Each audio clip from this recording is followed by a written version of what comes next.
नागपूरमध्ये झालेल्या हिंसाचारात जखमी झालेल्या इरफान अन्सारी यांचे आज निधन झाले आहे। 17 तारखेला झालेल्या हिंसाचारात इरफान हा गंभीर जखमी झाला होता आणि त्याच्यावर नागपूरच्या मेयो रुग्णालयामध्ये उपचार सुरू होते।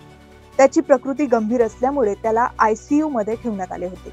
या घटनेमुळे मेयो रुग्णालयासमोर मोठी गर्दी जमा झाली असून तेथे तणावाचे वातावरण निर्माण झाले आहे।